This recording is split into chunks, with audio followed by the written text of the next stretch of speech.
Hey, and welcome back to the Rooted Resistance podcast. Today we'll hear from someone who was there when Jesus called himself the Good Shepherd, someone who knows what it's like to care for sheep and face danger. Let's listen to their story. I didn't want to stay and listen. I was only passing through the village, leading my flock to the next pasture. But this teacher's voice carried, clear as water over the stone, and something about it made me pause. The heat was intense and relentless that morning. I was tired, and listening to him talk about shepherds and thieves and gates, things I know well. As I listened, I ate a few figs and bread I had with me. The shade was welcome relief. Then he said, "The one who enters by the gate is the shepherd for the sheep. The gatekeeper opens the gate for him, and the sheep hear his voice. He calls his own sheep by name and leads them out." I sure wish my sheep would have listened to my voice, I thought as I rubbed my tired muscles.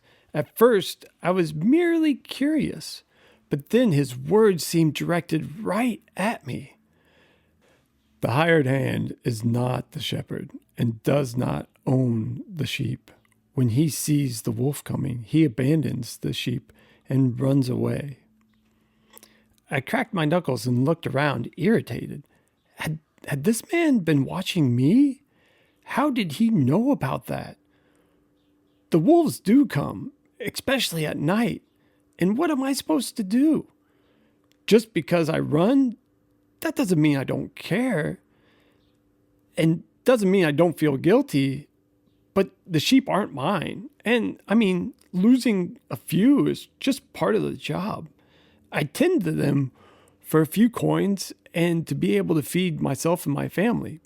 But I can't risk my life for the livestock. The cicadas grew louder.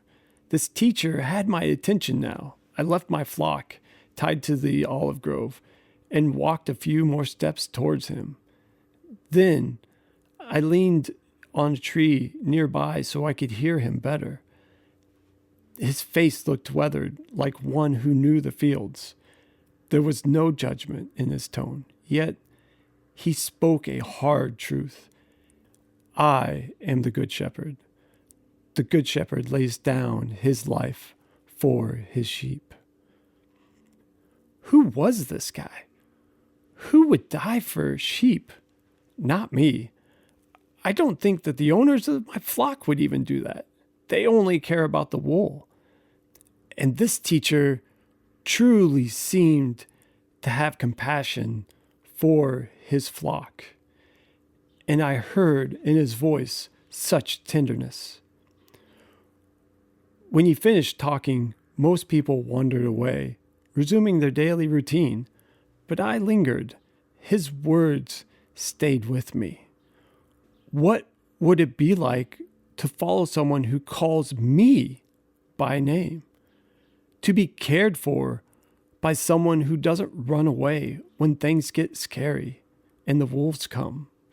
It sounded impossible, but I wanted to believe it.